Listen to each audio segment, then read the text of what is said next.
Assalamualaikum warahmatullahi wabarakatuh. Bertemu kembali dengan saya Uswatul Hasanah dari SD 3 Kesambi, CGP Angkatan 9 Kabupaten Kudus. Pada kesempatan kali ini, saya akan memaparkan aksi nyata modul 1.4 budaya positif yang saya lakukan di lingkungan sekolah saya. Selamat menyaksikan. Kira-kira apa itu budaya positif ya? Kalau mau lebih tahu, simak videonya ya. Budaya positif adalah perwujudan dari nilai-nilai atau keyakinan universal yang diterapkan di sekolah. Budaya positif di sekolah tidak dapat diciptakan secara instan. Penerapan budaya positif di sekolah diperlukan tuntunan dan tauladan dari seorang guru. Guru harus menjadi contoh yang baik sehingga murid dengan kesadaran sendiri akan mengikuti apa yang dilakukan oleh guru. Lalu, bagaimana ya cara menerapkan budaya positif di sekolah? Yang pertama harus kita lakukan adalah merancang strategi atau tindakan yang akan kita lakukan untuk aksi nyata. Kemudian yang kedua, kita perlu berkoordinasi dengan kepala sekolah untuk meminta izin serta mendapat saran dan masukan dari beliau. Yang ketiga, kita berkolaborasi dengan ekosistem sekolah, baik guru dan murid, dengan melakukan diseminasi budaya positif dan melaksanakan budaya positif di kelas. Berikut ini diseminasi budaya positif di SD 3 Kesambi yang dilaksanakan Senin 16 Oktober 2023 pukul 12 sampai selesai di ruang kelas 3 dengan peserta 11 orang guru. Simak videonya ya.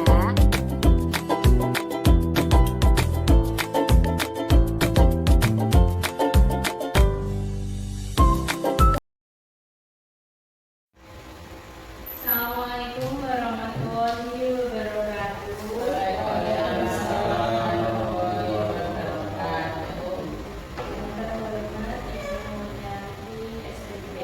Selaku Kepala SD 3 Kesambi serta yang terhormat Bapak Ibu Guru semua SD 3 Kesambi yang berkenan hadir pada kegiatan pada siang kali ini. Pada kesempatan kali ini saya ingin berbagi pemahaman tentang budaya positif. Saya di sini bukan bermaksud menggurui, saya hanya sharing ilmu, berbagi sharing dengan Bapak Ibu untuk menebarkan kebaikan tentang budaya positif di sekolah. Sebelum dimulai, mari kita baca semangat terlebih dahulu. Semoga dengan bacaan semangat dapat memperlancar kegiatan pada siang hari ini. Hari ini saya di sini akan menyampaikan diseminasi budaya positif di SD 3 Kesambi. Untuk peregangan, setelah kita mengajar, kita akan ice breaking sebentar nih Bapak Ibu. Nanti ikuti gerakan yang ada di sini.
Kita banyak sekali ditanamkan ajaran tentang budaya positif nih Bapak Ibu. Apa itu budaya positif? Budaya positif adalah perwujudan dari nilai-nilai atau keyakinan universal yang diterapkan di sekolah. Budaya positif di sekolah tidak dapat diciptakan secara instan. Penerapan budaya positif di sekolah diperlukan tuntunan dan tauladan dari seorang guru. Guru harus menjadi contoh yang baik sehingga murid dengan kesadaran sendiri akan mengikuti apa yang dilakukan guru. Maksudnya di sini, ketika kita menerapkan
belajar sesuai tahap perkembangan untuk mewujudkan profil pelajar Pancasila seperti yang ada pada kurikulum Merdeka. Sekarang kita akan melakukan permainan sederhana, namanya cobalah buka. Ini nanti kegiatannya berpasangan ya Bapak Ibu. Nanti silakan orang pertama ditentukan, silakan genggam tangannya, tangan kanan erat-erat.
Dimas takut juga kan? Kan dia membuka. Kalau Mister Limbat yang di belakang, silahkan. Pasti seperti itu beda lagi. Jadi semua kontrol itu ada dalam diri kita sendiri dan itu sesuai kebutuhan masing-masing. Tidak bisa disamakan antara yang satu dengan yang lain. Oke, berarti Pak Wiwit berhasil mengintimidasi Pak Dimas.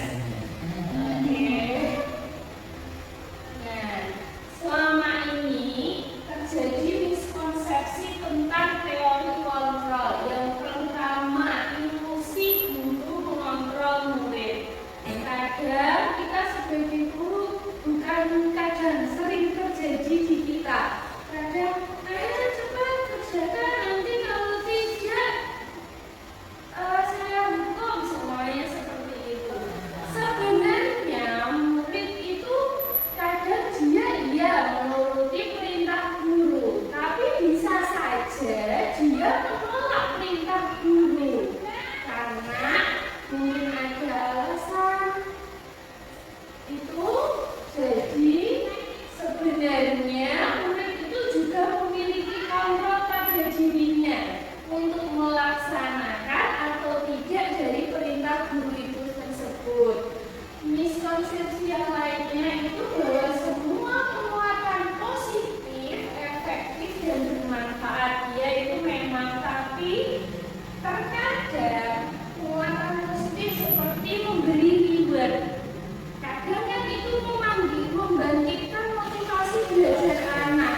Tapi ada sebenarnya juga ketika tidak ada reward, anak-anak jadi tidak bersemangat seperti itu, ya. Berarti semua itu kembali ke diri kita masing-masing dan ada masih di bawah kritik membuat rasa bersalah bahwa orang dewasa berhak memaksa. Ini yang paling sebenarnya dilarang dalam dasar pemikiran KHD. Walaupun kita orang dewasa juga berhak untuk memaksa. Kemudian, perubahan paradigma yang dahulu stimulus respon menjadi teori kontrol. Bisakah kita mengontrol seseorang? Pertanyaannya, tidak bisa dikatakan bisa ketika orang yang kita kontrol itu mengikuti yang kita inginkan. Tapi kembali lagi, itu pilihan dari orang yang dikontrol tadi, ya Bapak Ibu. Nah, stimulus respon, kita mencoba mengubah orang agar berpadanan sama dengan kita. Tetapi ketika di teori kontrol, kita berusaha memahami pandangan orang lain tentang dunia, ya seperti tadi tentang membuka kepalan tangan. Orang lain bisa mengontrol saya dalam stimulus respon data kita pribadi, tetapi ketika dalam teori kontrol hanya kita sendirilah yang bisa mengontrol diri kita. Kemudian ada juga model berpikir menang dan kalah dalam stimulus respon. Nah, orang menang, dia kalah. Tetapi kepada teori kontrol, berpikirnya itu kita menang. Kadang kita kalah, tapi kan menurut diri kita menang dari diri kita sendiri. Nah, lebih kepada kontrol diri sendiri seperti itu. Kemudian, apa itu disiplin positif? Ini yang seringkali dibicarakan, ya. Disiplin positif. Disiplin berasal dari kata disiplina yang artinya belajar. Dalam budaya kita, makna kata disiplin dimaknai menjadi sesuatu yang harus dilakukan seseorang pada orang lain untuk mendapatkan kepatuhan, ya. Disiplin itu biasanya hubungannya dengan patuh, taat, mengikuti apa yang diharapkan seperti itu, ya. Tetapi disiplin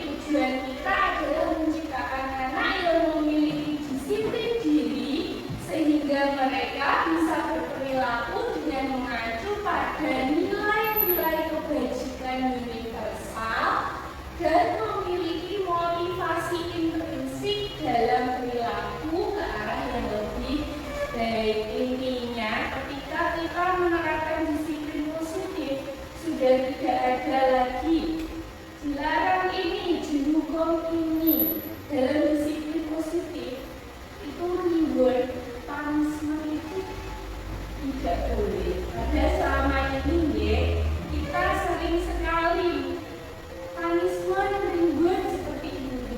Iya, itu memang bisa untuk meningkatkan motivasi seumpamanya ini terkait motivasi belajar, tapi itu tidak akan bertahan lama.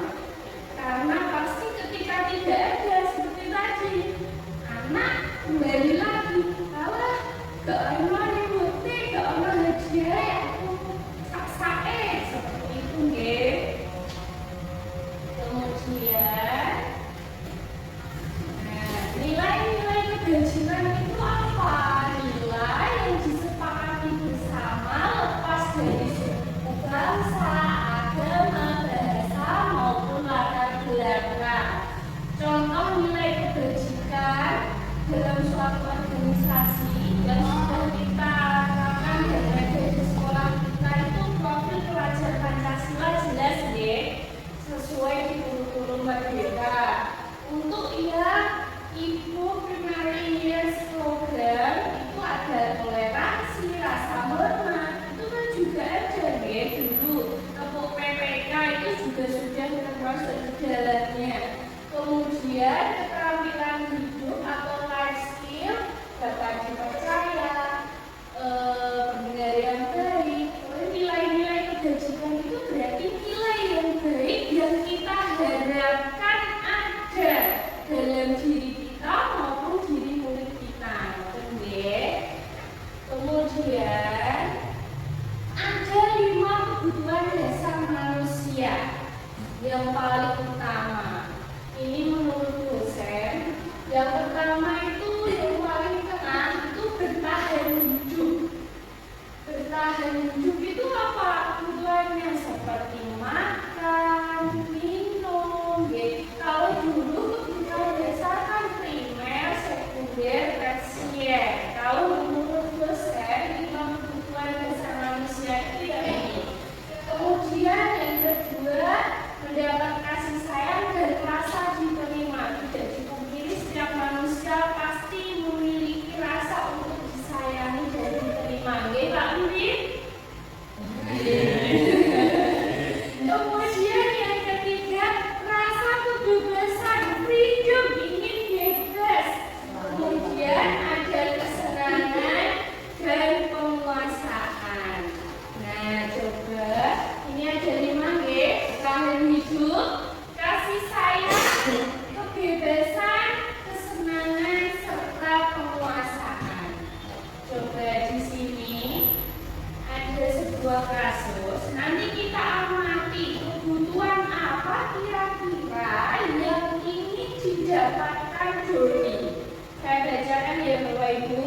Ibu Amber, guru wali kelas 2A di SD Pelita Hati, sedang bingung menghadapi ulah salah satu murid di kelasnya yaitu Doni. Beberapa anak di kelas 2A telah datang padanya dan mengeluhkan Doni yang seringkali meminta bekal makan siang mereka dengan paksa. Jika Anda menghadapi situasi seperti Ibu Amber, apa yang akan Anda lakukan? Menurut Anda, kira-kira apa alasan Doni melakukan hal ini? Ini terkait dari 5 kebutuhan dasar tadi, Bapak Ibu. Coba, monggo Bapak Ibu. Ya, kalau Anda di situasi Bu Amber, apa yang Anda lakukan? Kemudian apa sebenarnya kebutuhan yang ingin didapat Doni? Monggo. Apa Pak Uri? Makan. Kalau makan, ingin makan, mungkin karena tidak dibawakan bekal makanan ibu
sudah sangat bersabar, semoga bisa bertambah lagi.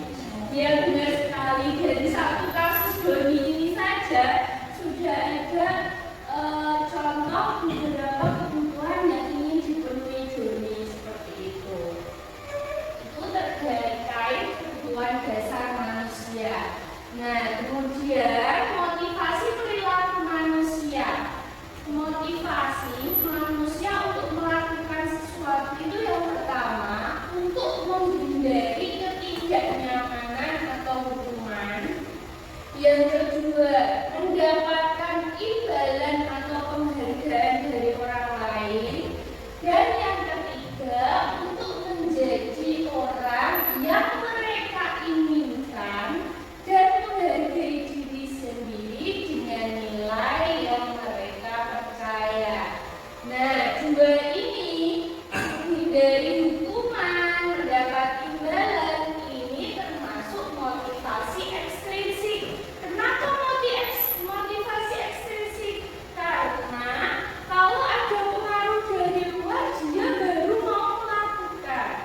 Tetapi ketika dia sudah sadar dalam dirinya tentang nilai-nilai yang ingin dia percaya pada dirinya sendiri, ini sudah termasuk motivasi intrinsik karena berasal dari dalam diri. Contohnya dalam membuang sampah.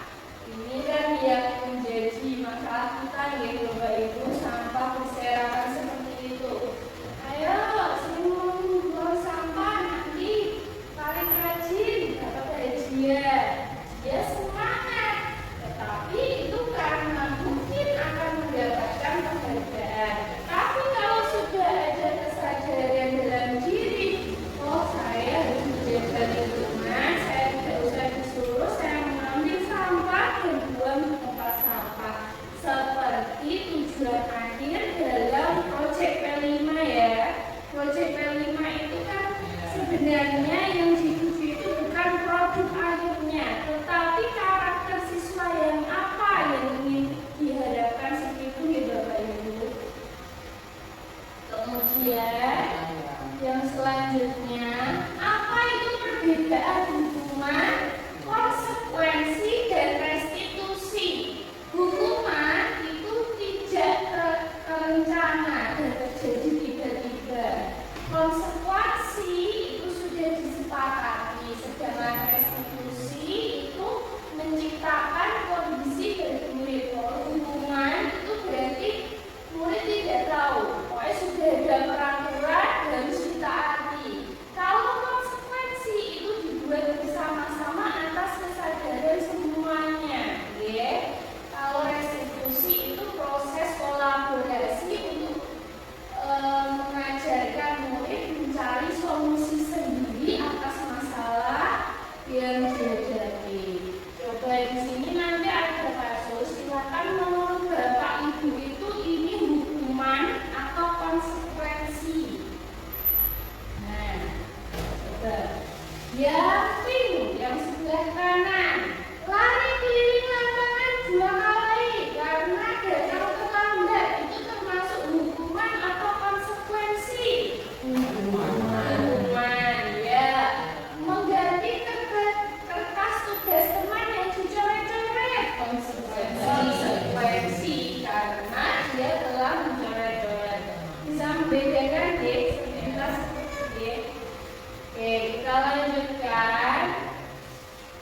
Nah, sekarang posisi kontrol guru. Ini yang penting dalam kita sebagai guru memiliki 5 posisi kontrol. Yang pertama itu penghukum. Nah, hukum itu bisa hukuman fisik maupun verbal dari kata-kata. Yang kedua, membuat orang merasa bersalah. Ini biasanya guru akan bersuara lebih lembut. Kemudian teman, guru memposisikan tidak menyakiti teman dan seperti bestie aja seperti itu ya.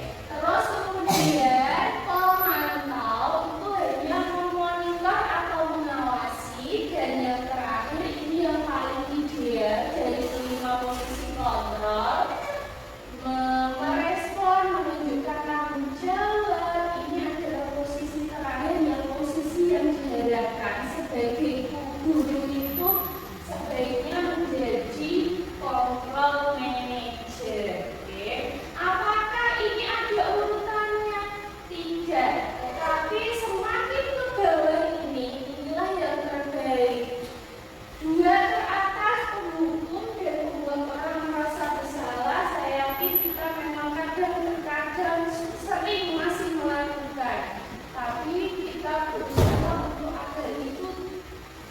hindari sekarang ya, dalam posisi kontrol.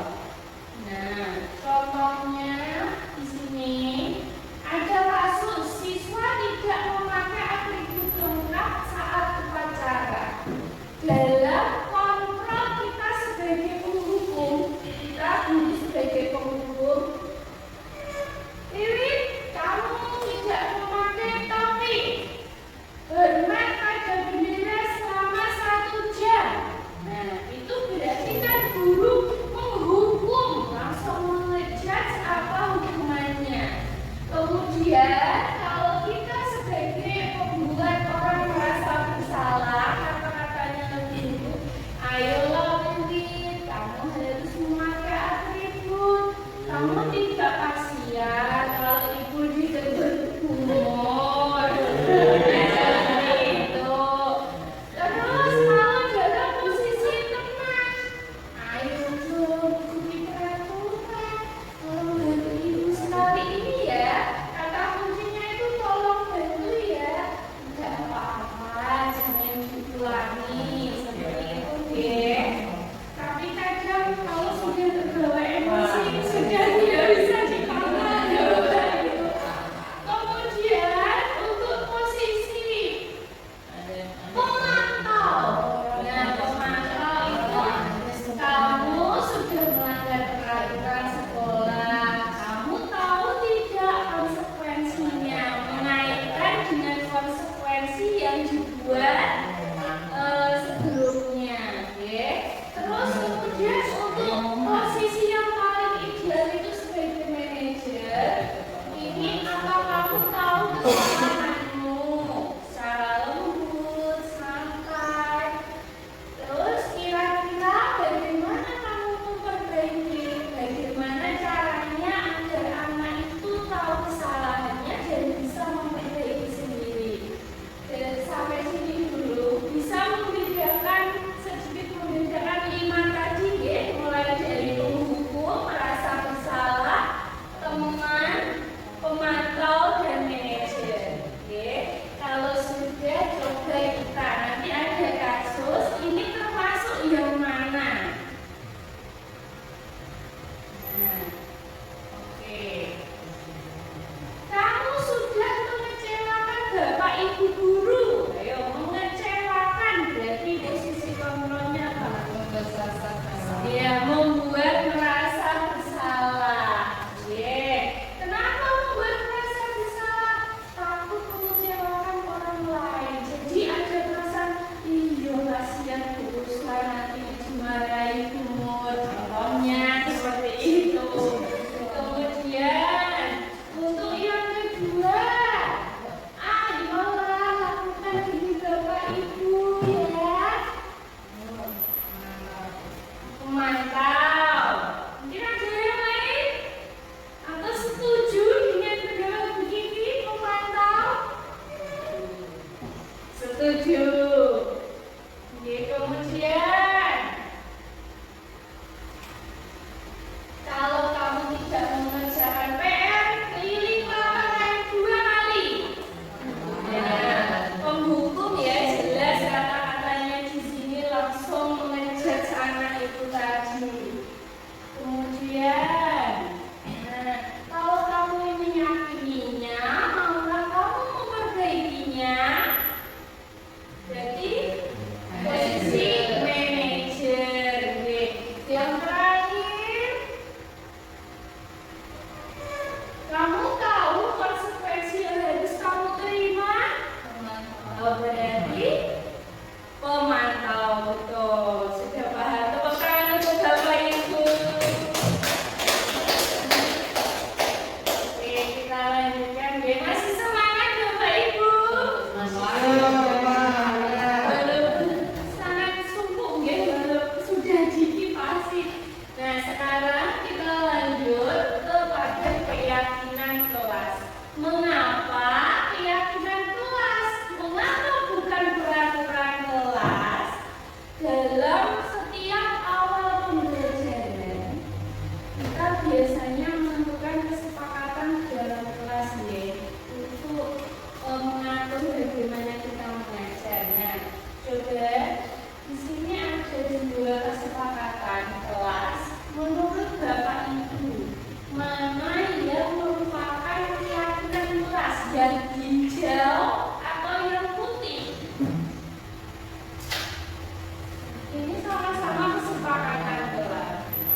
siapkan sticky note, tuliskan kira-kira apa yang boleh atau tidak boleh dilakukan di kelas. Setelah itu nanti ditempel di depan.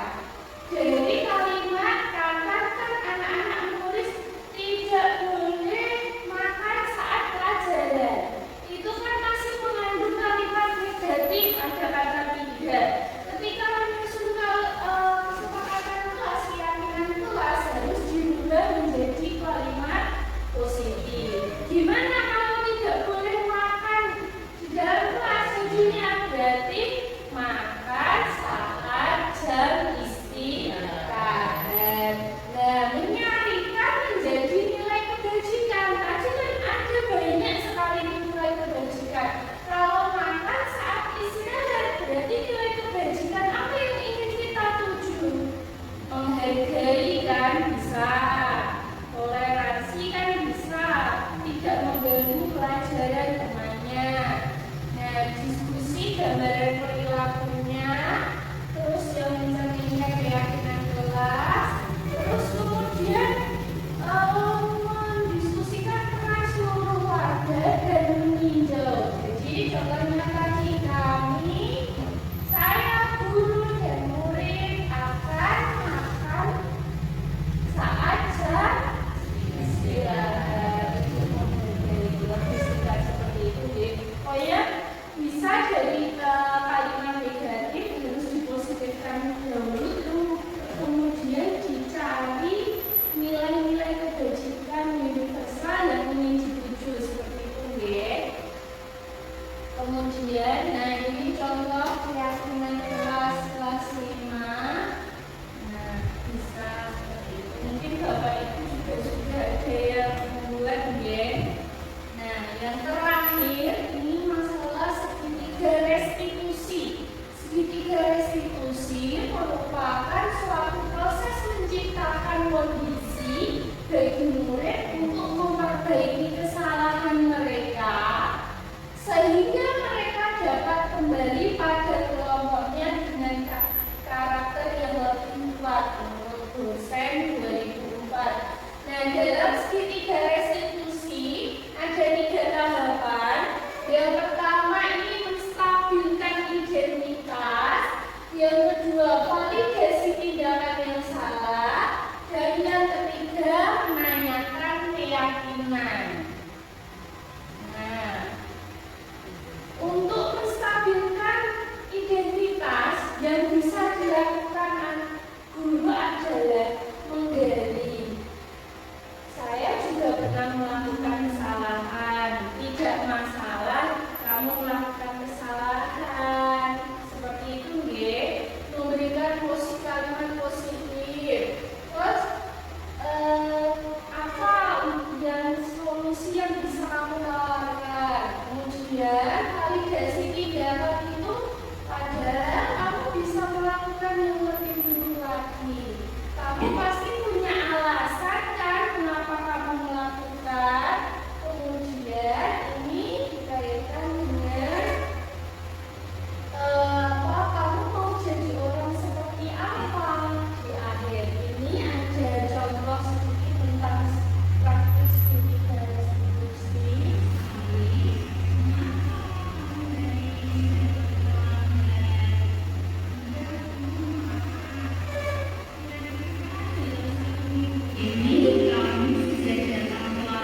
contoh tentang penerapan segitiga restitusi.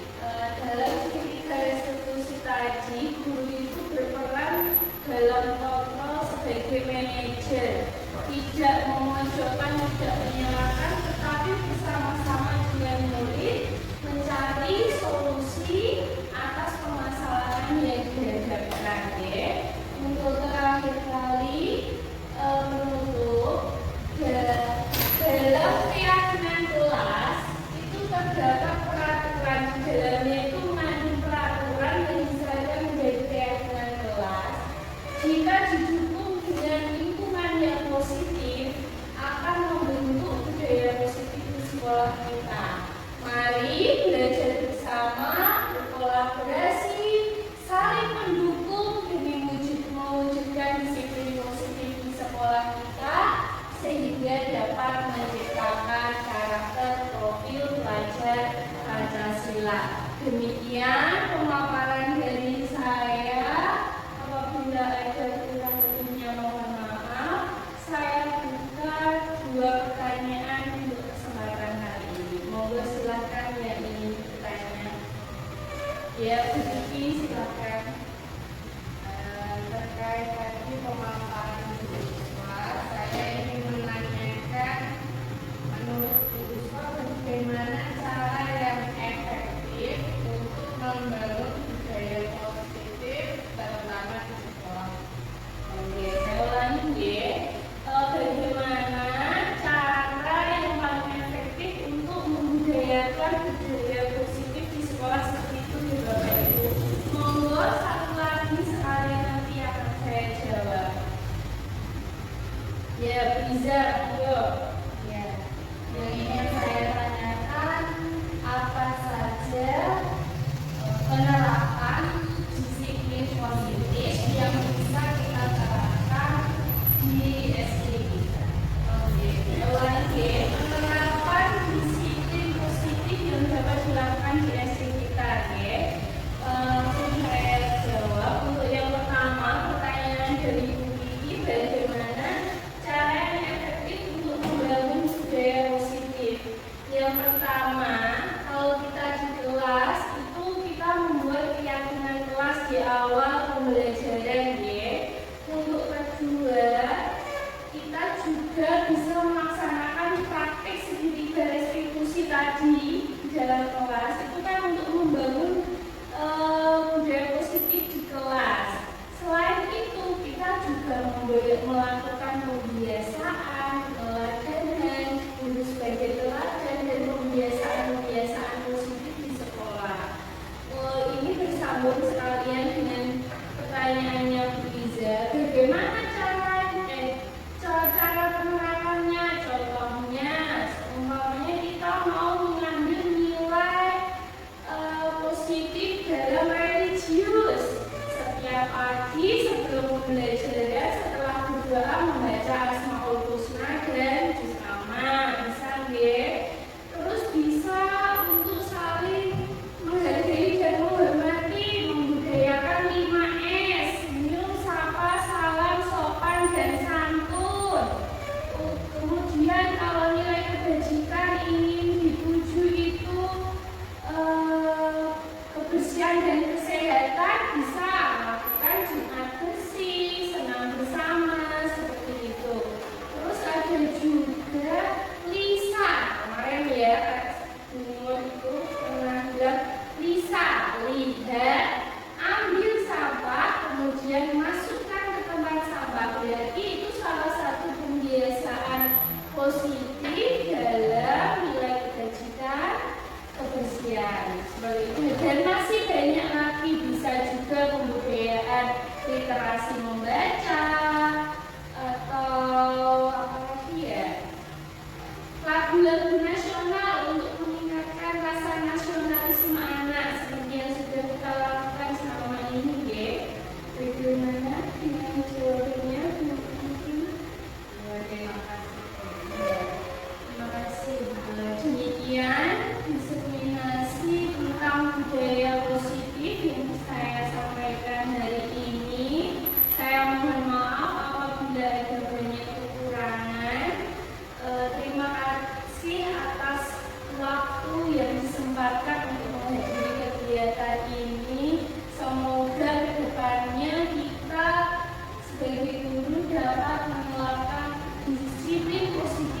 kelas kita dan bisa juga di sekolah kita. Syukur-syukur bisa menularkan budaya positif ini ke sekolah yang lain. Terima kasih, saya tutup. Wassalamualaikum warahmatullahi wabarakatuh. Waalaikumsalam. Terima kasih.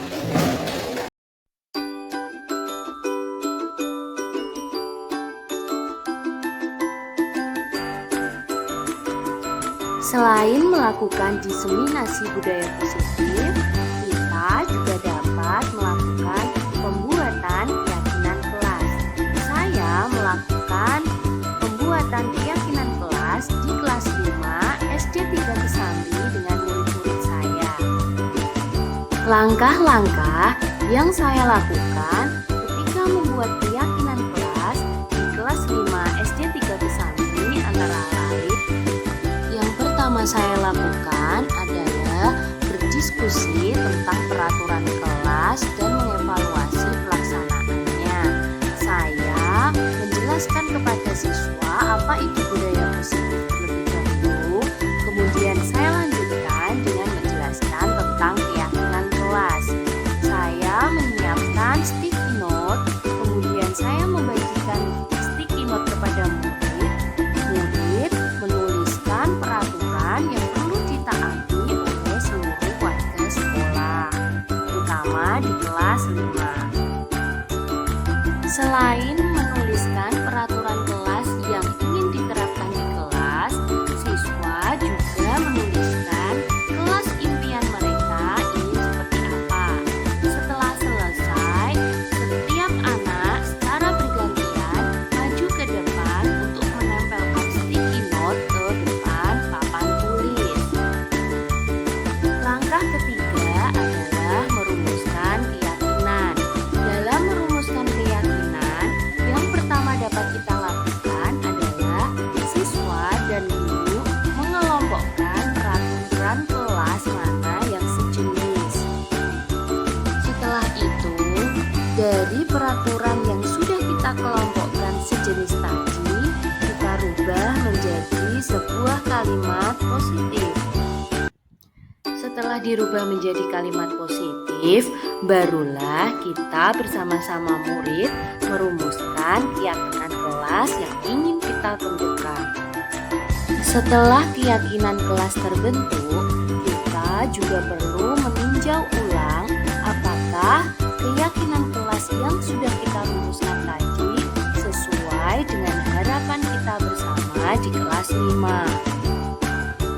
Apabila keyakinan kelas yang tadi dibuat sudah sesuai dengan keinginan bersama, kemudian kita membuat pernyataan keyakinan kelas yang akan dituangkan dalam kertas dan nanti akan ditempelkan di kelas. Setelah keyakinan kelas terbentuk, kemudian saya mengajak anak-anak kelas 5 satu persatu untuk membubuhkan cap dan tanda tangan mereka di bawah kertas keyakinan kelas tersebut agar keyakinan tersebut sudah sesuai dan disepakati bersama untuk kita laksanakan bersama di kelas 5. Yang terakhir, setelah keyakinan kelas terbentuk, kemudian saya memajang keyakinan kelas di tempat yang mudah dilihat supaya setiap siswa dapat melihat setiap saat dan melaksanakan keyakinan kelas sesuai kesepakatan bersama yang sudah kita buat. Rencana tindak lanjut yang akan saya lakukan adalah pada setiap awal tahun pembelajaran baru, sebelum pembelajaran berlangsung, saya akan membuat kesepakatan kelas bersama murid. Kemudian saya sebagai guru akan memosisikan sebagai manajer dalam 5 posisi kontrol dengan menerapkan segitiga restitusi.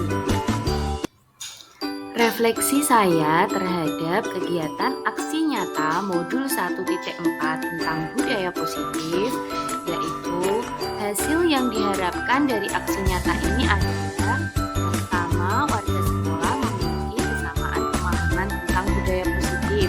Yang kedua, dapat tersusun keyakinan kelas